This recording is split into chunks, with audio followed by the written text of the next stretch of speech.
Channels Television broadcasting from Lagos, Nigeria. We have to cut into that report, and now it's news breaking now that the President of Nigeria, President Muhammadu Buhari, is about to address the United Nations General Assembly, and so we will be taking you live to New York for President Buhari's address, and that's the President being introduced there.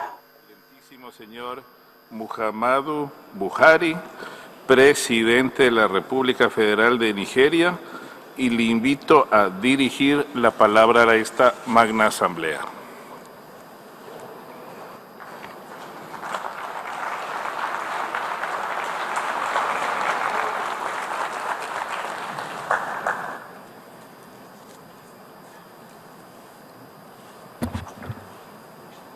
President of the General Assembly,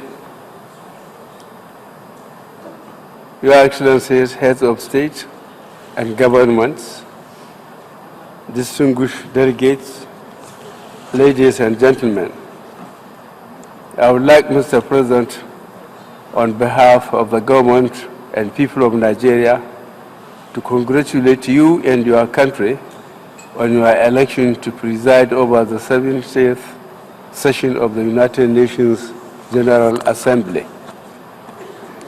May I also express appreciation to your predecessor, Mr. Sam Kahamba Kutesa, and the Secretary General, Mr. ki-Moom, both of whom worked tirelessly to ensure proper articulation of the post-2015 development agenda and to maintain the focus and commitment to the ideals of the United Nations. I thank Mr. ki-Moom for his recent visit to Nigeria when we held very useful discussions.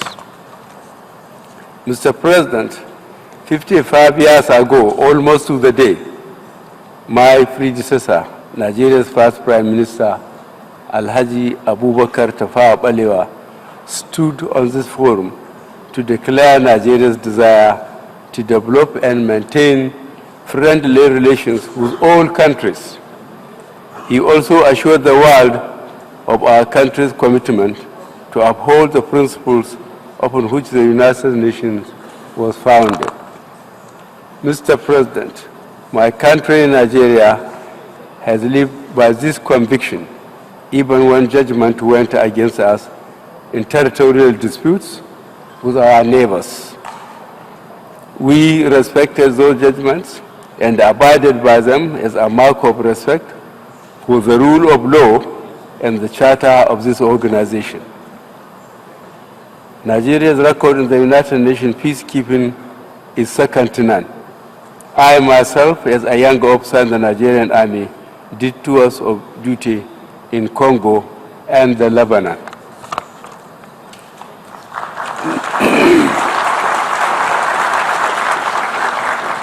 Nigeria contributed to United Nations peacekeeping efforts in Ethiopia, Liberia, Sierra Leone, and Darfur.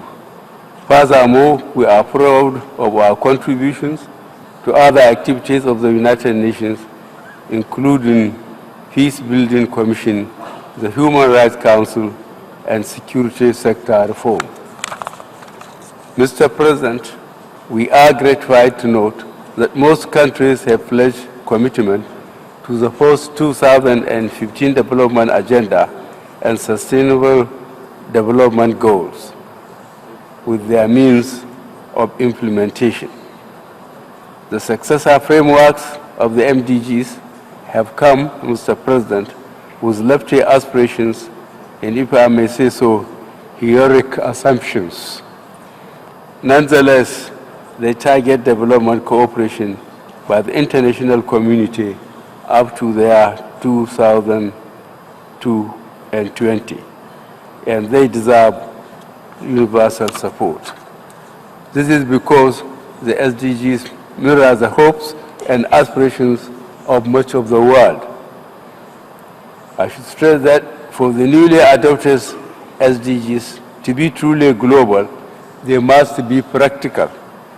In this regard, the SDGs core objectives of poverty eradication, and reducing inequalities must be met within the framework of a revitalized global partnership support by concrete policies and actions as outlined in the Addis Ababa agenda.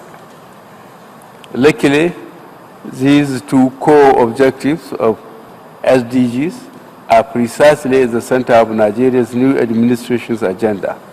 It must be emphasized, Mr. President, that foreign direct investment supplemented, where suitable, by official development assistance, as outlined in the Addis Ababa agenda, are necessary, though not sufficient, conditions for accelerated development in countries that are trying to catch up. In this connection, I would like to appeal to industrialized countries to redeem their pledge of 0.7% GDP to development assistance. With the sole exception of the United Kingdom, all concerned countries have, I am told, to meet the United Nations requirement. But, Mr. President, with SDGs, we have the opportunity to improve the lives of people, not just in the developing world, but in all nations.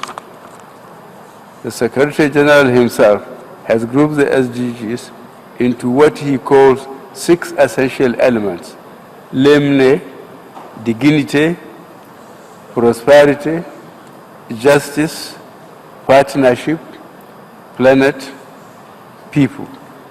As a prerequisite to this, and as we look at history and remember the terrible events that gave rise to the birth of the United Nations in 1945, I would like to propose a 7th: peace.